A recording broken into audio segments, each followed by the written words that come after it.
ಇನ್ನು ಬಣ ಬಡಿದಾಟಕ್ಕೆ MLC city Ravi ಪ್ರತಿಕ್ರಿಯೆಯನ್ನ ಕೊಟ್ಟಿದ್ದು, ಸಂಕಷ್ಟ ಕಾಲದಲ್ಲಿ ಹಿಂದೆ ಹೆಜ್ಜೆ ಇಟ್ಟಿಲ್ಲ, ಕಾಲ ಹೀಗೆ ಇರಲ್ಲ, ಹೈಕಮಾಂಡ್ ನಾಯಕರೇ ಅದನ್ನ ಹೇಳಬೇಕು ಅಂತ ವಿಕಾಸಸೌಧದಲ್ಲಿ ಮಾಜಿ ಸಚಿವ ಸಿಟಿ ರವಿ ಅವರು ಬಹಳ ಒಳಾರ್ಥಗಳಿರುವಂತ ಕೆಲ ಮಾತುಗಳನ್ನ ಆಡಿದ್ದಾರೆ.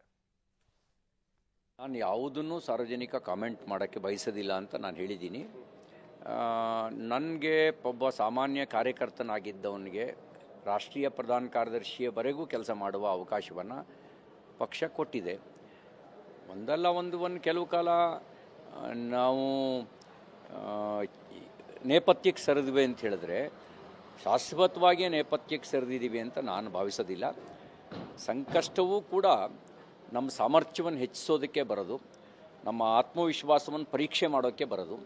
ನಾನು ನನ್ನ ಜೀವನದಲ್ಲಿ ಬರುವ ಸಂಕಷ್ಟಗಳನ್ನು ನಾನು ಸಾಮರ್ಥ್ಯವನ್ನು ಹೆಚ್ಚಿಸೋದಕ್ಕೆ ಮತ್ತು ಆತ್ಮವಿಶ್ವಾಸವನ್ನು ಪರೀಕ್ಷೆ ಮಾಡೋಕ್ಕೆ ಅಂತಲೇ ಅಂದ್ಕೊಂಡಿದ್ದೀನಿ.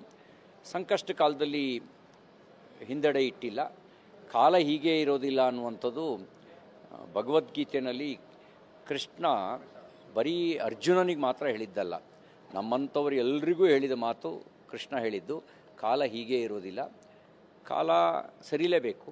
ನೋಡೋಣ, ಅವರ ಎಮೋಷನ್ಸ್ನ ಭಾವನೆಗಳನ್ನು ನಾವು